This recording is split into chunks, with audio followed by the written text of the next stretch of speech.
Good evening, Internet, and welcome to episode number 310 of the Comic Watchers Show. He's Chad, and I'm Matt, and this is our show about comics. Thank you so much for joining us this evening.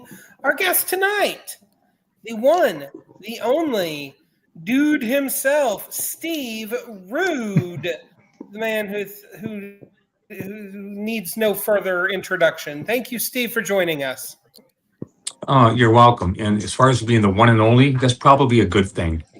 I hear you on that. Nobody's I don't think the world can handle two of me. Mats, so I understand. So, gosh, we're here tonight to talk about your Kickstarter for Nexus, the battle for Thuneworld, and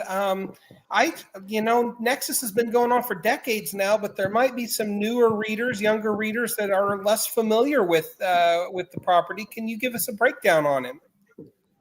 On what it's about? Yeah.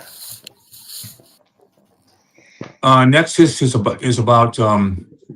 Well, let me talk about it in broad terms. When me and Baron started saying, we knew all the comics out there. We knew all the stuff Marvel and DC were doing because that's what we read. And then out of nowhere comes this book that wants to be published in Wisconsin. And the timing was good. It was mostly instigated by Baron, and we met with the two guys that wanted to publish it. We had a little presentation, and we showed them the first 13 pages of the original black and white book. And so we got a commitment. We got a commitment pretty much then and there to publishing this stuff. They wanted a superhero, so they got one. And from then on, it was we just worked really hard. We loved working hard, me and Baron. And we were so young. I was like 24, and he was like 30 something. And those were good days. And it just we got an editor. We got a serious lineup of serious people, and it started out small, and it was very intimate. It stayed intimate for the entire time.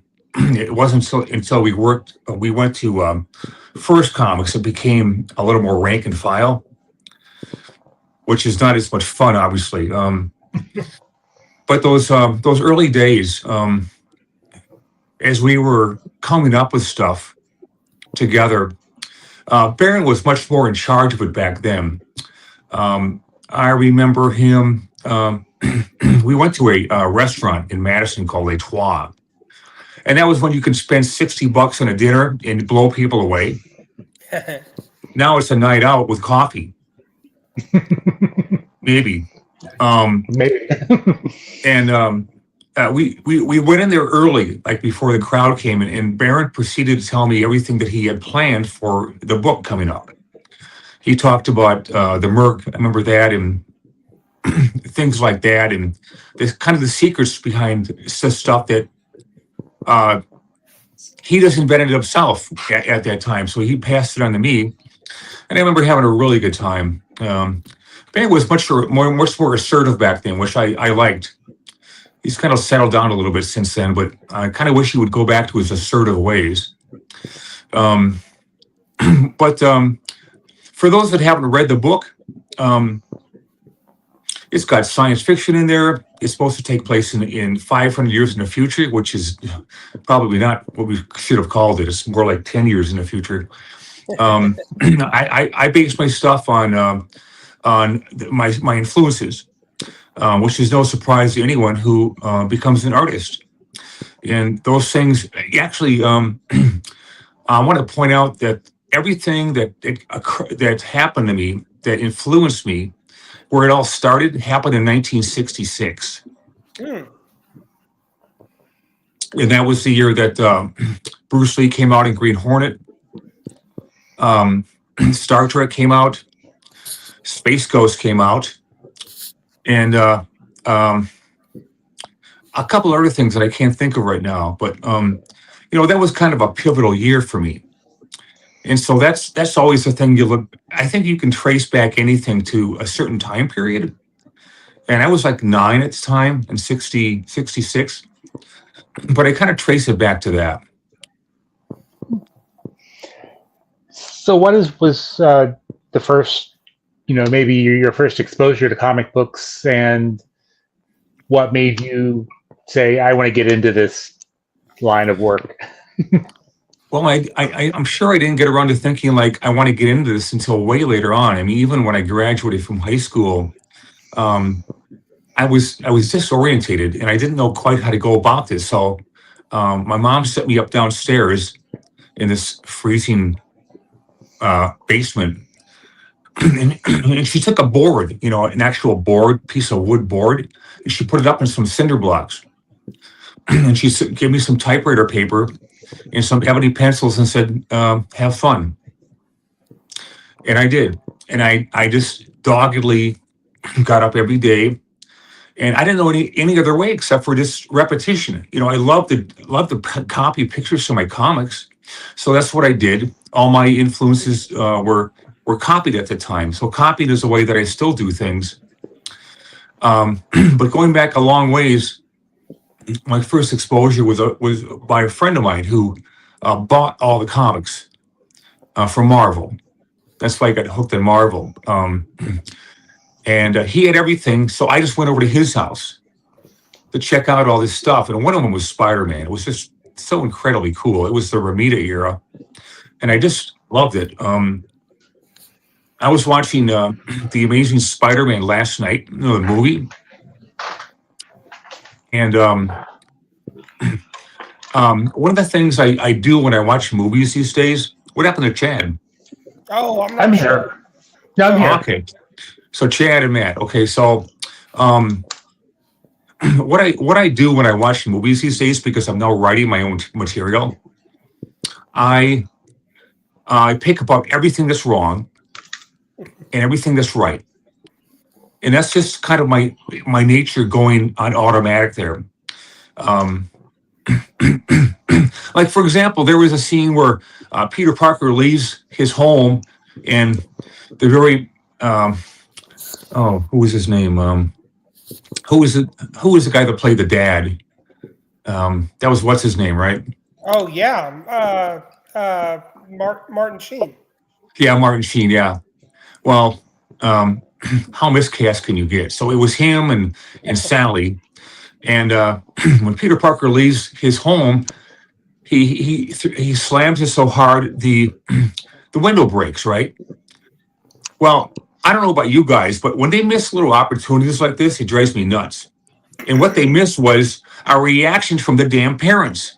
Right. I mean, you would kind of jump back just for a second or shake, but they had them standing totally stationary.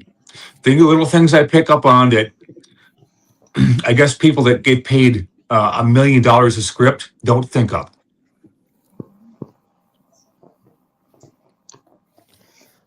So, and that's actually interesting that you pick up on little things like that. My bigger complaint with that movie is how underwhelming the Lizard's debut is. He's just kind of running around through traffic.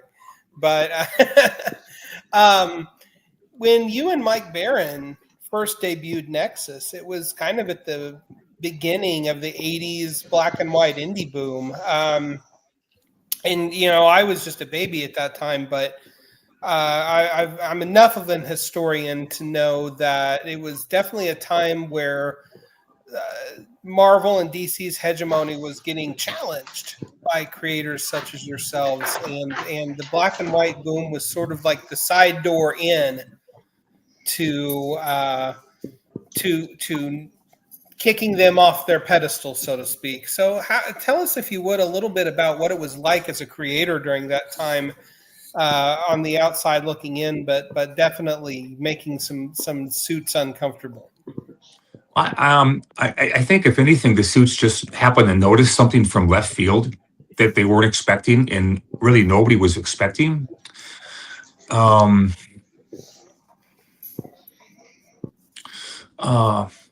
was so young at the time, I didn't understand half of what I do now in life about life. Probably a good thing.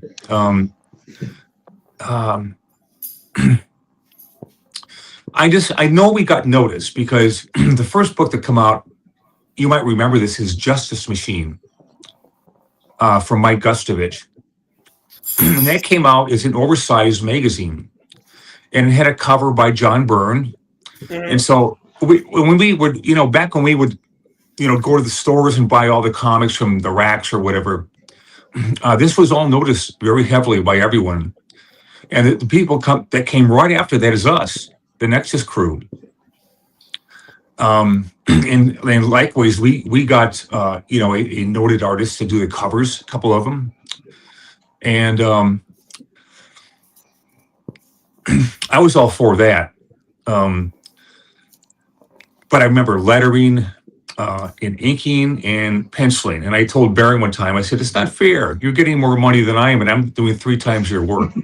And I remember what he said, too. He goes, I think of myself as Stan Lee, Steve, or dude, or whatever he called me back then. And I deserve as much as I can get. Yeah, well, of course you would think like that. But I think he got what he wanted. I might have gotten a $5 raise per page or something. But I had no expenses back then, so I could do whatever I wanted. And I did. As far as dating goes and all that kind of stuff and going out to restaurants, and it was such a social scene back then. I loved it. Oh, we do have a question from one of our viewers, so let me just pop it back up on the screen and we can see if we can. There we go. What was a study you did for a comic book story that really stuck with you or was deeply moving as an artist? Would that be anything I've done? I guess so. I mean, okay. Well, I can tell you that there was a moment where Baron and I had done many issues by then, and by the time we got into first comics, we were under pressure for deadlines. And after, Baron, basically the routine was Baron would come over to my pad downtown was Madison and drop off the script. And he drew little pictures. He didn't write, he drew them. And apparently that was the way best for him. And one time we met downtown in a different area, like around Main Street. And he handed off a script to me. And I remember going into Subway to eat and to look this over. And as soon as I read it, I knew this was the best thing he ever wrote. And it was issue, I think 24 or 26. It was called Claiborne. And it was so intense, emotionally so intense, which is stuff I thrive on. The more intense it is, the better I like it.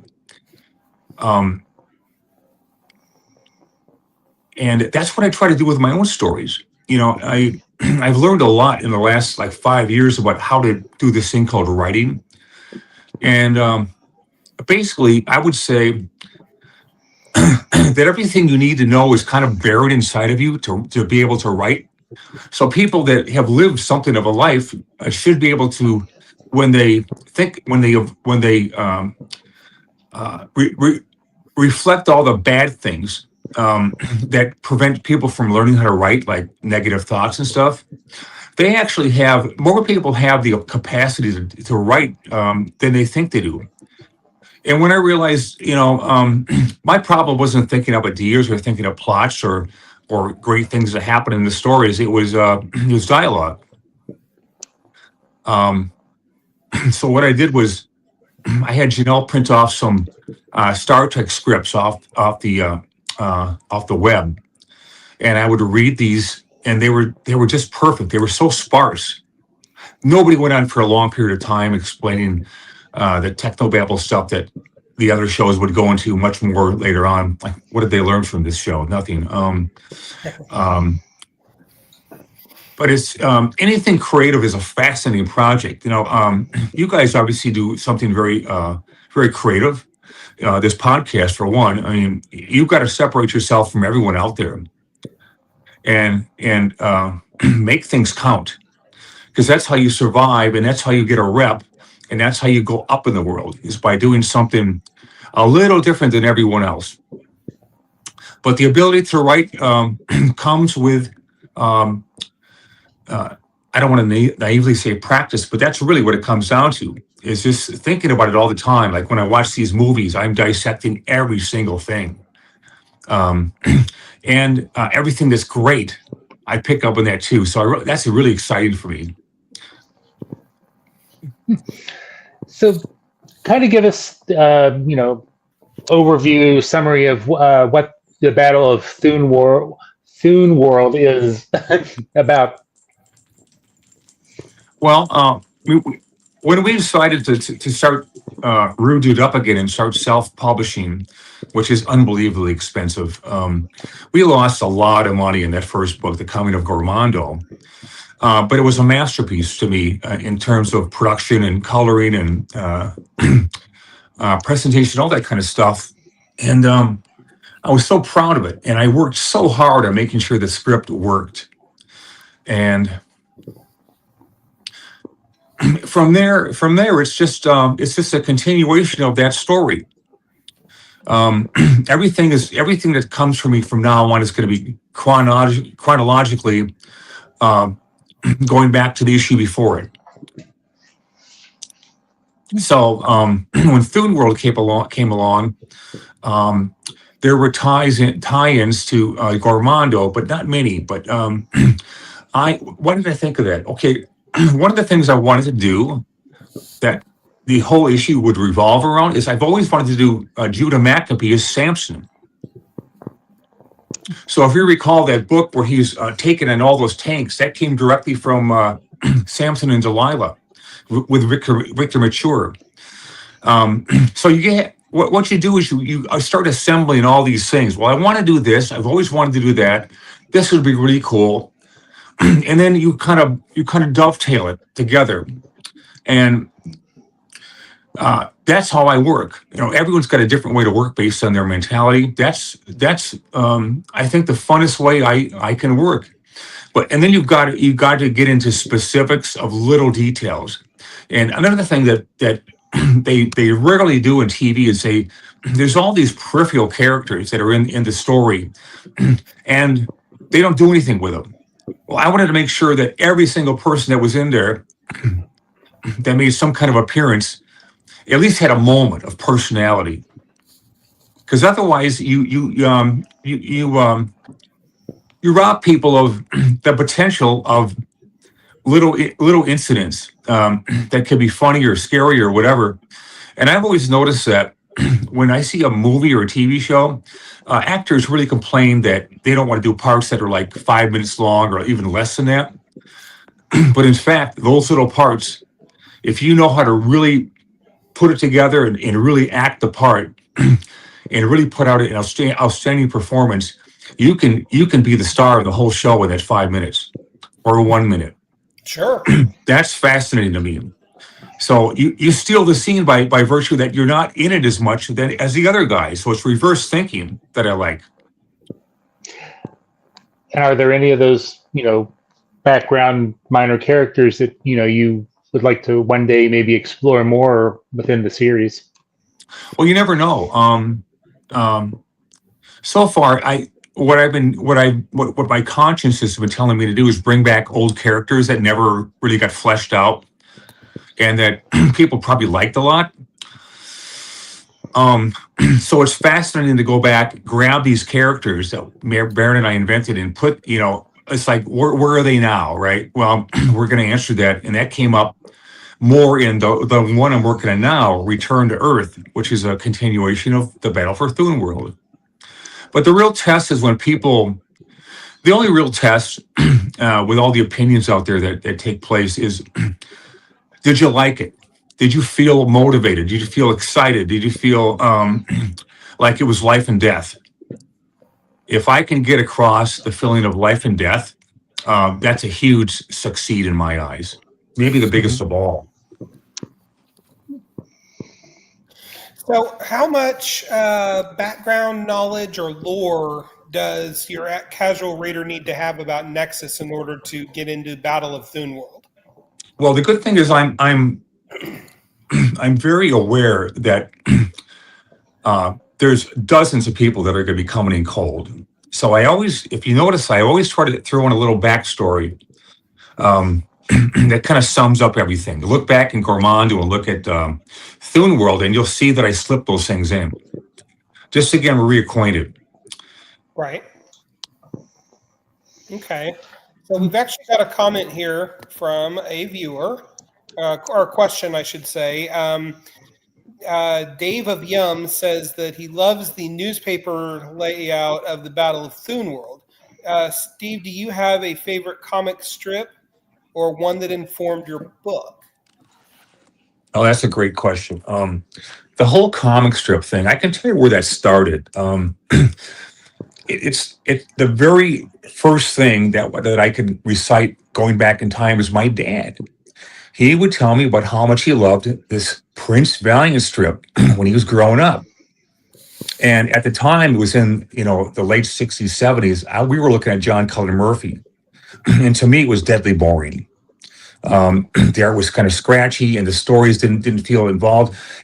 When I eventually got back to review the stories that Hal Foster did, it was the greatest single accomplishment in the comic strip by anyone on Earth. He was literally so far above everyone else. This historical things that he knew about it put in, it virtually read as real life. So that's the yardstick everyone, if they dare attempt it, would try to do. So the good thing is that we have all these examples throughout history, and I always go back in the past when I want to find inspiration to where to go with something. It's all there to be learned from. And I don't think a lot of people take advantage of that. I mean, there's like a million Kirby fans, but I don't know anyone that's deliberately gotten something from him that's a drawing mannerism or a inspirational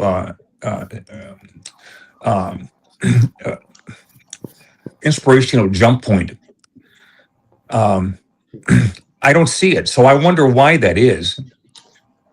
The comic strip idea. Part 2 came from the time that I got a call from Mark Chiarello. And he says, hey, we're doing this thing called Wednesday Comics.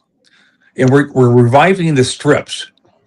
The old strips were like in a newspaper format with at least like 7 or 8 pages connected to it. And I was supposed to do something, I think the New Gods, but it fell through. And they offered me Commandy, and I said, no thanks. So a couple of years later, and this is kind of a tell with everything that goes on in publishing. They Mark Chiarello couldn't keep it going because for whatever reason, and there's always the pretty standard reasons why, something gets canceled. Mm-hmm. And so that's when you're working under somebody. If I were to start something where I was not working under somebody, but being in control with everything, it would just be a matter of money if I could keep it going. And the whole strip thing came about in another funny way. Comic books came from strips. And there was a time when the strips were read by everyone on the earth plus Aunt Harriet's dog. And they loved it. So if everyone read those things in a yesteryear moment, what if somebody brought that back in the same large format and gave it a shot, try to revive it? I wasn't under any kind of the thumb of United Feature Syndicate or anything else that was having control of the comics back then. And besides, the comic books, the comic strips run by the syndicates all went to hell. No adventure strip, I think, is really grabbing people, and certainly not like it used to be from a long time ago. But that was a thing back then, and we know, guys, things change, whether we like it or not. But there's always going to be someone like me that says, if everyone read those things back then, and those begot comic books, why not try to revive the idea of the comic strip? And I just thought it kind of all fell into place from there. Mm-hmm. Did that answer that or not? Oh, I think so. Yeah. Just checking.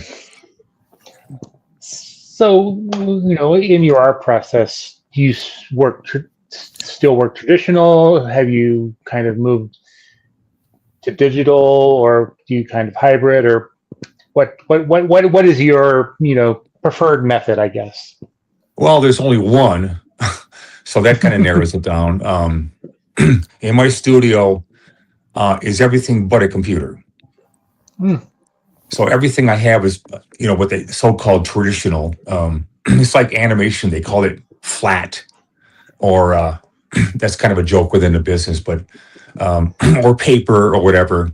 And then the 3D stuff comes along. Just because those things come along doesn't mean you have to use them. Right. Now, most people don't think like that. They think of, well, I'm not going to get work if I don't come over to the dark side and start getting in line with everyone else who's doing it. Well, I don't think like that.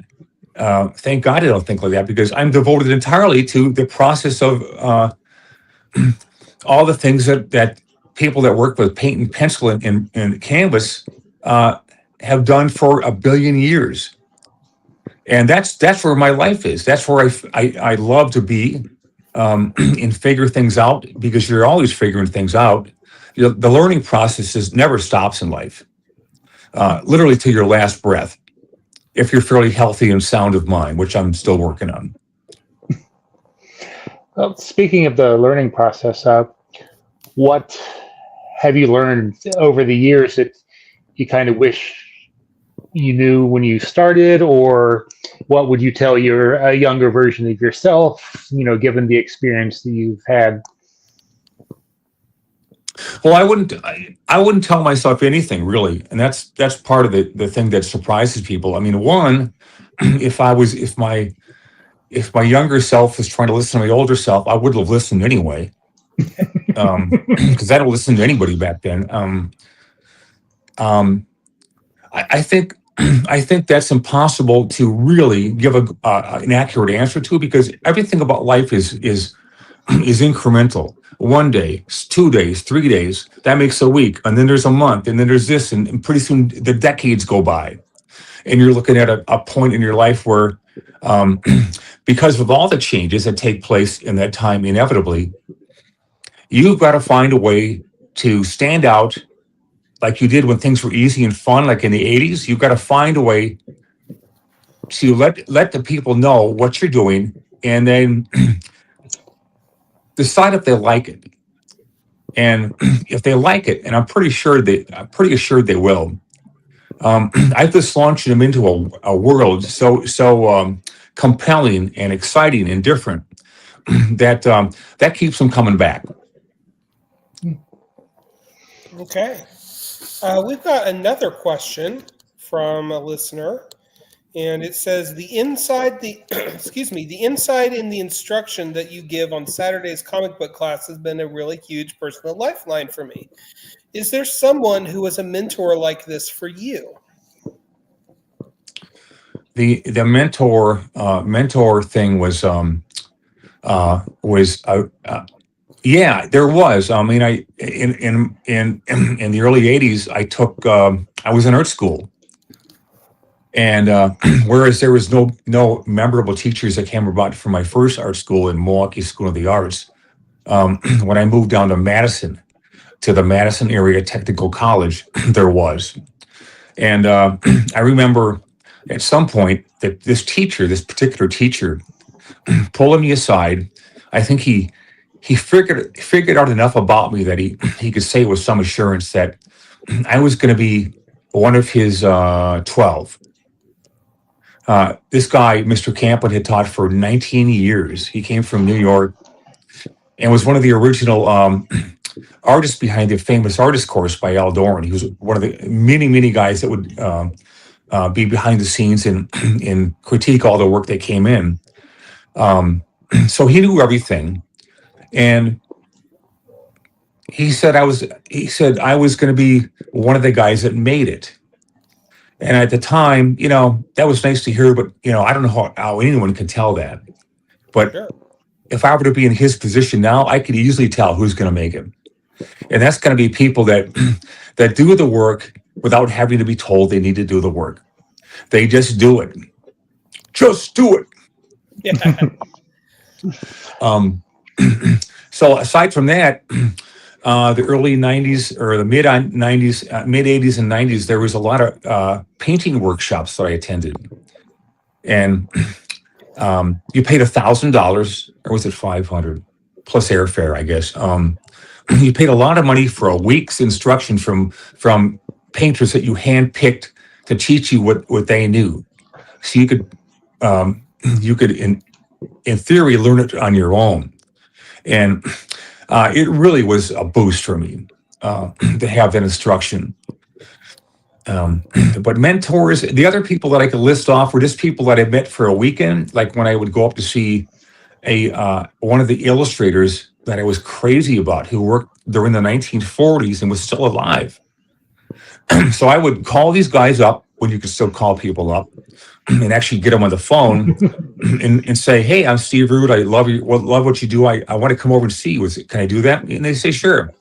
So I get on a plane and fly into Ridgeport, Connecticut, and meet this guy that's everything I could ever imagine being. And I spent the day with him, which is, I think, just enough time.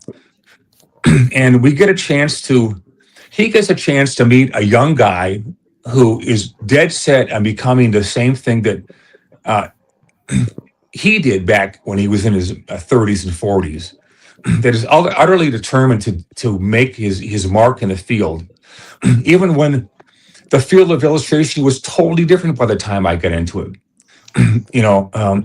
He worked for the women's magazines. I worked for comic books, because all the cool things that were happening at the time I got into the biz were in comic books, like covers. And I was one of the few guys painting his covers from the very beginning. Mhm. And that was because I wanted to exert my potential as an illustrator on top of just, drawing sequential art in comics. So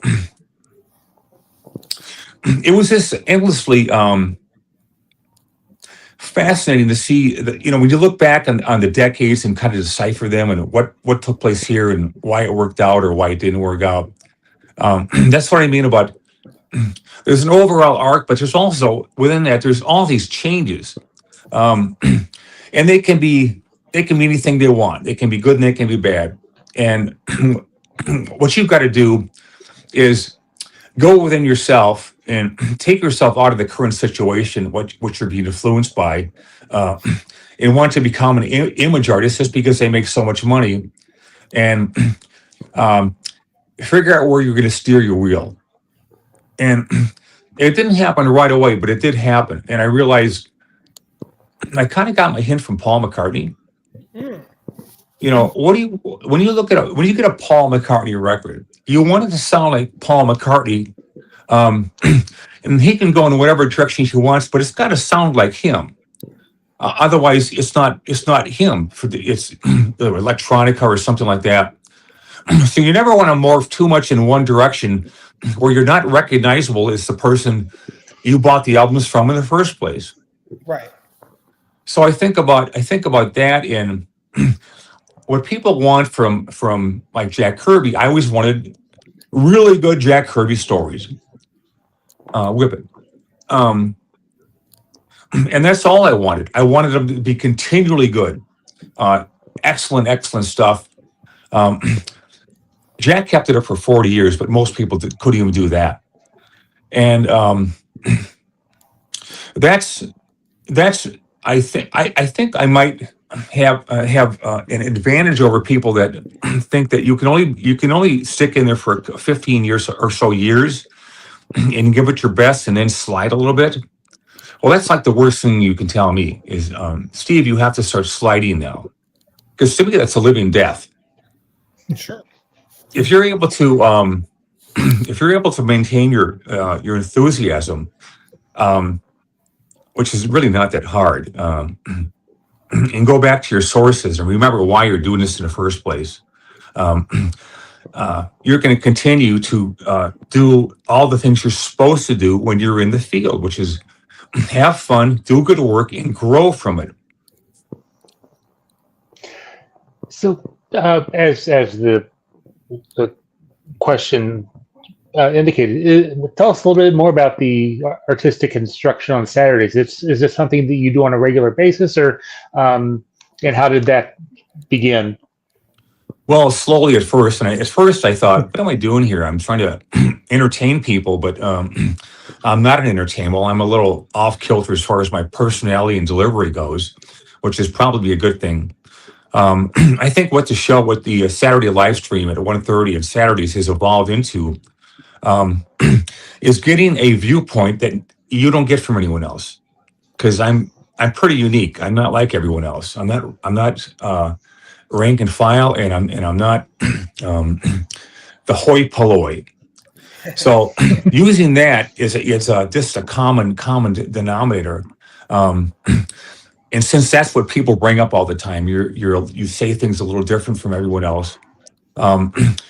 That's part one. The other part is thinking about what they want to see. Now, when you guys go into when you go looking at a podcast, you expect certain things, right? You expect to be informed, enlightened, entertained, and you want to see an artist do art. If a writer was up there, he'd have to recite, Shakespeare or something, or the Bible to sound really smart. But artists can do anything. We can pick any subject of any kind. And honestly, what I'd like to be doing on this live stream is not what people want to see. What I want to do is watercolor studies from different great artists over the centuries. And on occasion I do that, and on occasion I get over to the oil painting area and do that, because that's what I would really like to be doing. But it has to be a compromise, a half and half of all those things. So you give them a little bit of this and a little bit of that, and it's actually fascinating to see what the numbers that come in from these live streams. Some of them, they were normally about like 600 views that just kind of stayed there. Now they have a freakish way of going up and up and up, and some of them just stall at the 500 point like they used to.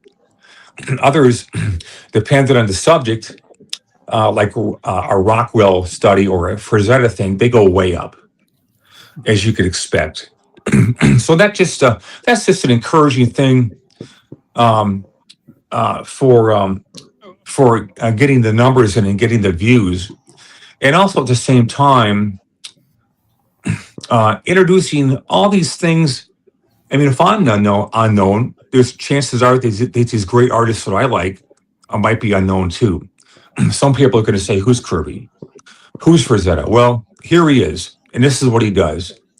So I love that part of it. So that's what we do on Saturdays. Awesome. And this campaign is on BackerKit, and I'm sure that you've done Kickstarter before. Was there a reason why you decided to go with BackerKit over something else, or the many things that are out there? Over Kickstarter, yeah. Yeah, well, apparently it's better to not have all your eggs in one basket. So if something's out there that can amplify one way of raising the pledges, why wouldn't you do that, right? And because Janelle is so on top of things, and her whole life is about rather than what she'd like to be doing, which is taking care of the house and the dogs and stuff. She's forced to spend all her time like a slave, chained to a drawing board or a keyboard to find out all the things that are going to benefit the cause of Rude Dude. So she selflessly goes so many hours. Every day she probably puts in a minimum of 12 hours. I don't do that. If I put in 10, I'm good.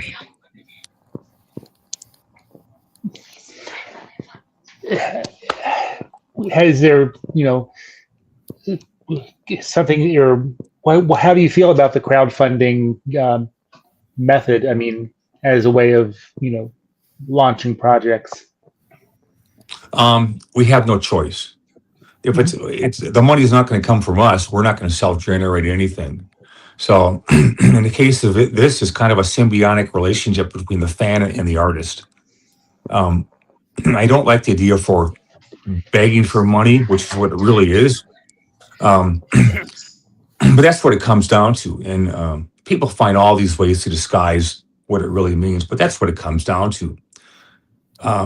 You are dependent on the kind of campaign you announce and go about to get more of the votes or the pledges than you would ordinarily. So it's a constant PR upward battle of getting more and more and more, so you can be freer, and not break even on a book. You can actually make something from it. So we try to reinforce this all the time about the reality of what we're doing here.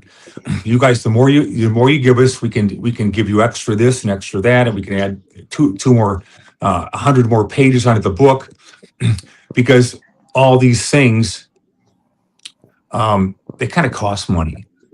Sure. So that's how it works. And I like competition. I think, the U.S. is great about always fostering competition. And that's a good thing, because people have no time to get complacent. They have no time to rest on their laurels, as they say. And they can't get lazy if they want to be on top of something. So everyone, the only time things fail is when people get lazy. And we can see that in so many businesses. And when you do that, you're ripe to be taken over by the younger guy, who's like you were when you were 20 years old. Hungry. And sorry. Oh, I was just commenting. Hungry. The younger guys. Yeah, the younger guys. Well, that's always the way it's going to work. And when you start off and you're 20 years old, you're the youngest people in the entire business, and that's great fun, because everything's so open and open to making a difference. And I always like the idea that I'm making a difference by the kind of work that I do, the quality of it, or lack of. But I always am real big on. I'm so excited about the stories that literally I could go for the rest of 3 lifetimes and probably not exhaust the story potentials for Nexus.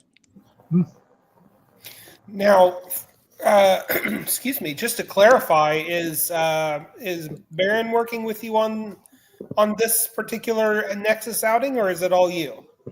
It's all me.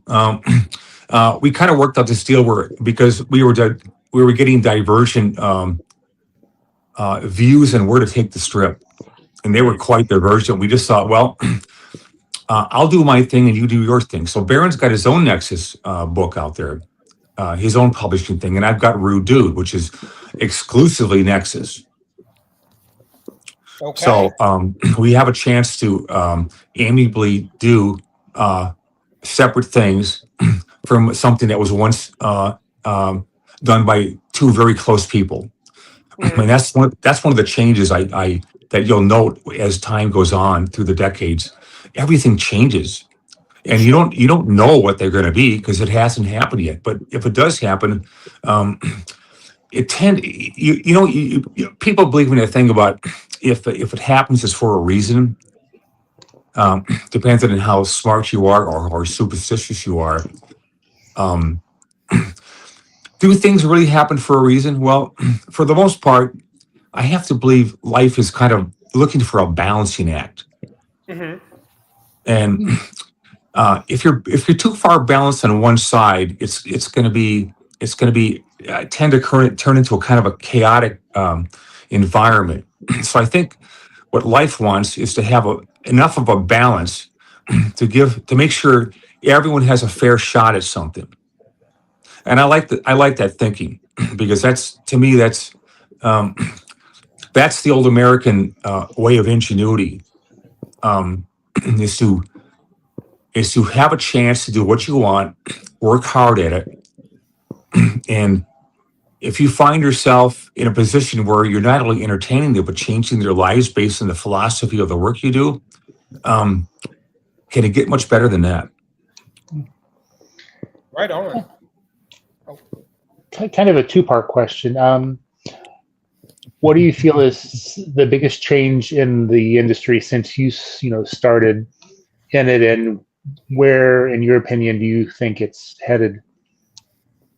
I think it's headed toward independent publishing Okay. because from what I understand, in the sparse money they're even offering comic book artists these days, everything has changed. Everything. So the lack of page income, the fact that I think that these companies are basically involved in redoing everything they tried in the past, but this time it's going to stick, right? This time we're going to have a new 800 or the new DC 500 or whatever that crap is, and people like me aren't beholden to that. We're free. We can do anything we want, and hopefully it's going to be of the kind of things companies would do if they weren't taken over by lawyers in corporate interests. Bean counters. Yeah, the industrial complex, right? Military complex. Oh, go ahead, Chad. No, go ahead. Okay. So I was just going to ask, you've been a pretty independent creator for the majority of your career, like 95% of it is, and clearly that's the way you see things continuing to head. Do you consider yourself maybe in league with the same class as somebody like Dave Sim or Matt Wagner, who kind of led that independent charge and can now kind of look back and say, "Hey, we started that." Yeah, we're all kind of in the same boat, and that's why we connect and get along so well. I just saw Matt recently. I haven't seen him in 30 years. It was so nice to see him. Oh, how wonderful! Yeah, it was just great. But yeah, we all came from the same independent spirit, and we've all dipped our toes into the waters of DC and Marvel, and that was a lot of fun. But I think eventually, with all the changes that I keep talking about going on, because nothing lasts forever, and you're beholden to corporate thinking that I have a hard time with sometimes, because it's not about the art or the quality, it's about legalities, which I can't stand. I eventually will always go back to the place where I'm most needed. And in this case, it's Nexus. Well, okay. Like it. Oh, go ahead, Chad. I was going to say we have another comment from, it says, as a member of Steve's Patreon account, I've been able to get some sneak peeks into the new Nexus work. Any insight you can share with us? Also, you build the coolest robots. Yeah, well, thanks. Those robots are actually very hard for me to come up with. Some things are easy, and like buildings and maybe vehicles like cars, but other things like thinking of original characters and costumes, you have to be very, very aware that you're not repeating yourself. And if you are, that little buzzer will go off and say, no, just getting too close to something else. I don't know what it is, but I know it's something. Let's see. Let's see. The insights and what's going to go on. Well, first, everything's a continuation from the book before it. So that's important. The second thing is, when you're doing a story, the way I've learned to think about it is, if you have any situation going on and you don't complicate it in some way that makes it just a bunch of people just talking and there's no consequences from it, you literally have to look at it as this page here is a stepping stone to something taking place later on. And you can be really subtle about it, or you can be overt about it. But I would say that the yardstick is always the readership. First, it's yourself. You know what you've done. You know if you've really come through on yourself or not. That's number one. But second thing is the reader's comments. And whereas we don't have anything like what we used to have with letter columns and people writing in, we used to get hundreds of letters at Capitol in its first and things like that. And that's one of the things I'm trying to bring back in the big hardcover Nexus volumes is a letters page. But it's hard to get letters out of people. And that's something I want to reinforce all day, every day is send in what you think, just like it used to be, because there's no reason why that should have gone the way of the dodo. Right. These things are just as important now as they were back when they were a prominent feature in all comic books. So if I'm in charge of this, I'm going to tell them I want to do a letters page, and I want you to write in. And so, but we need a lot more comments than we're getting right now. There's another, let's see. I watched you hang out with her and her flaming carrot. Oh, you mean, what's his name? What's the flaming carrots guy name? Yeah, Bob Bird. He's the funniest guy. Yeah, he's so funny. Hang out with her and her flaming carrot. So that must have been the girl that Bob Bird was with. She was a delight. Yes, Bob Bird. Yeah, and his better half. I think she was the girl I talked to, but see, I don't talk to just the guys. The girls are there too, and I don't think you should ignore them because every other dummy does that, and I don't want to do that. So I start asking them questions about what they do. And if you're not averse to listening to people, they're going to tell you things that they wish they could do all the time, but the stupid guys in comics, the males, never think to talk to the girls. Well, of course, I do the opposite of everyone else. So the things I find out about the girls' lives are insights into amazing things that had I never asked, I would never find out.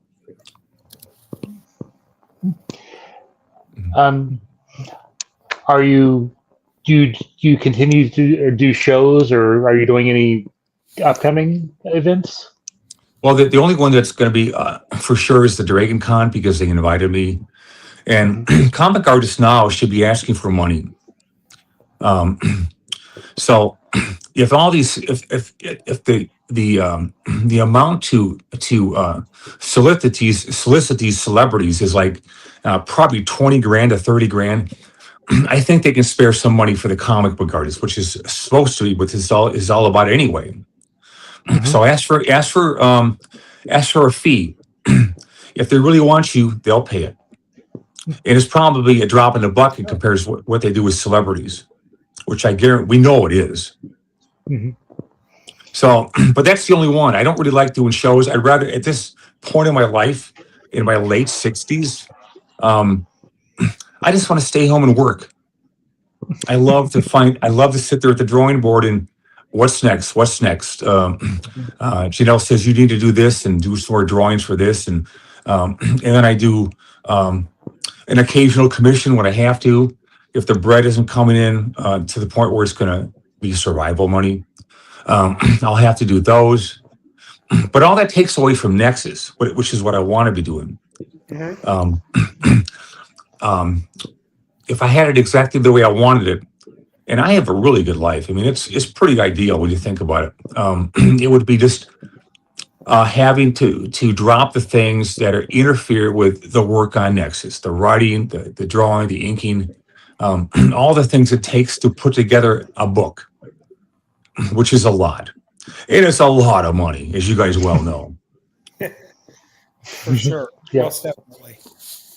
So we're coming down to the end of our show, and we like to play a game of top five, and we thought we might ask you about your top five cosmic characters this go around, since Nexus is himself a cosmic character. We thought it. Well, does this have to be Nexus? Because my tastes go a little beyond Nexus. Oh, sure. Can it be anybody? We're not limiting it. Okay, so I can talk about any character that's affected me in a big way. Sure. Yeah. Okay. Well, the first is going to be Jack Kirby. When Jack Kirby had a chance before he got before he got cut off, literally like having his arm cut off, and he couldn't do the new guides anymore. One of the biggest mistakes ever done in comics. Not the first, not the last, but he had characters in there that I learned profundities from, very profound things that affected my viewpoint on the big picture of life. So there's that, and that's something that I think is always in the back of my mind. How can I mean, I have a pretty heavy sense of philosophy in drama in the way I think. So what I want to do is really mirror what the greats have done for me. And I always go back to the early Marvel comics in the 60s, when I was reading Captain America and Spider-Man and all those things that were unbelievably well done. If you compare the things done today, I think what you're looking at is watered down versions ever since that go into the here and now about things they're trying to do that are never really as good as a 15-cent comic compared to a $5 comic. Right on. All right, so Kirby, you've got Kirby at number 1. How about number 2? Well, lately, this is not in chronological order because I'm just kind of picking and choosing from what I'm inspired by now. Those Prince Valiant strips, they're unbelievable. If you want to look at the best of the best, where there's not even a close second, get the reprints of Prince Valiant, hopefully in black and white or a good color volume, and it'll change your thinking about everything that is possible in a comic strip, because there's no such thing as running out of ideas. Right. That's impossible based on the mind that's is challenged to think of the ideas in the first place. So there's Prince Valiant, of course. If we were to step over to animation, that would be my cartoon shows that were basically all designed by Alex Toth. Alex was nuts. We all know that. But how often do we find that genius is connected with bizarre personal behavior and total dysfunction dealing with humanity? That was good old Alex. I was just talking to a guy today that worked during those days. He's 98 years old. Oh God. And I was talking to him about the old HB days because he worked with Alex at HB, and he goes, I never saw Alex smile. Tells you a lot about somebody, doesn't it? Yeah. Love what Definitely. you do, but don't let the world know, I guess. So who else? You're probably asking who else? A Magnus robot fighter felt real to me, and if I have to list anything that I want to put my stamp on, it's a comic like that. And the same goes for the other stuff I just mentioned. They feel real to me, and when it feels real, it literally feels like life and death within a bunch of pages that probably add up to about 20 pages that are in color on newsprint, and the stories are so good, and the art is so matched with the writing that you're looking at something that any movie can do, any TV show can do, any book can do, any radio show can do. So comics absolutely have their place when it comes for competing for all the things that make up any great story.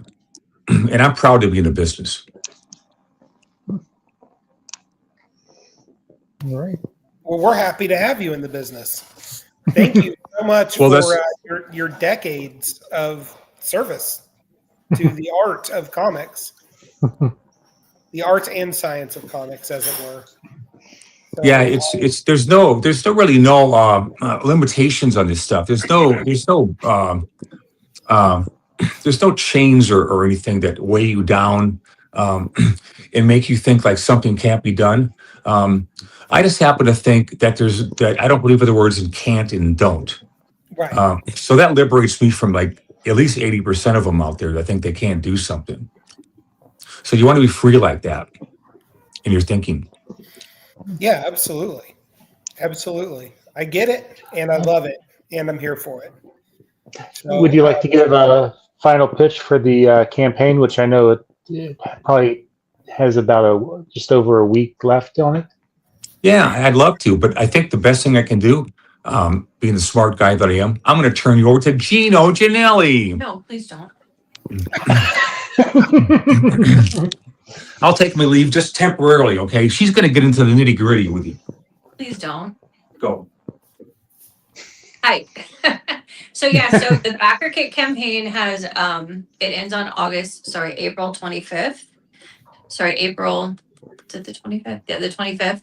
And then less than a week later, we're launching on Kickstarter, and we're launching on Kickstarter going through May 14th. So we're doing both, just not simultaneously. So okay, I love it. Yeah, and we launched on Backer Kit first because they have some new features where they directly connect with Patreon, and we were able to unlock and do some special things and unlimited quantities for Patreon that we can't offer on Kickstarter. So it felt more fair to offer unlimited stuff first and then the rest to Kickstarter. Right on. So that's what's going on there. I think we're about 56,000, which is about break even right now. So no profits to be made here, but we're going to end up with an awesome book. We have an awesome designer working on it. Thank goodness it's another book I don't have to work on. And Steve is going to come back and save me. No, he saved me. So this is the life that we have at the present moment. I want people out there, no matter what age they are, to remember that we are all on borrowed time. We're not guaranteed much time. 80 years, maybe 90 if we're lucky. I think the only sane way to think about it is you have this time to do something with your life. And when but you can't do that until you find out what it is. Otherwise, you're spinning your wheels. And we know a lot of people, don't we, guys, that still have no idea what they want to do, and they're in their 50s, right? Yep. If you believe you're here for a purpose, then you are obligated by life itself, by having a life in the first place, to pursue something that will make the world a better place with you than without you. Right on. Very well said. Well, thank you, Steve Rude, for hanging out with us tonight. The comic is Nexus, the Battle for Thuneworld, and it is backing on Backer Kit right now. Chad.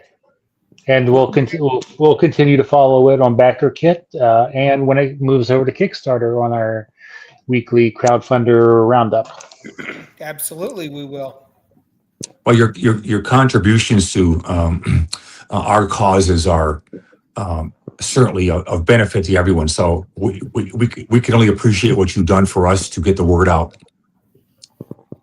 Well, thank you. We appreciate that. It's all Chad. he puts in the elbow grease on that one. I think it's more than that. But we are all in this thing together, man. Well, good for you. We'll be You've back got a tomorrow purpose. night. Yeah, you guys have your purpose, don't you? I mean, just maybe it's something beyond just the podcast, but that alone it involves a lot of responsibility. Oh, sure. We didn't get to 310 episodes on dumb luck. No, I think that would be improbable if you did. Indeed. So thank Chad, you. what's next for our show. Tomorrow night we have Elliot Kalin. We're going to be talking Barbarian Behind Bars and probably some Harley Quinn. Awesome. Love to hear it. Well, Steve Rude, thank you so much for stopping by. And until next time, folks, keep out there, keep doing good in the world. Support local comic book stores, support local art, local music, local. Just get out there and don't be a jerk about it. Thank you so much. And until next time, we are the Comic Watchers, and this is our show. Auf Wiedersehen.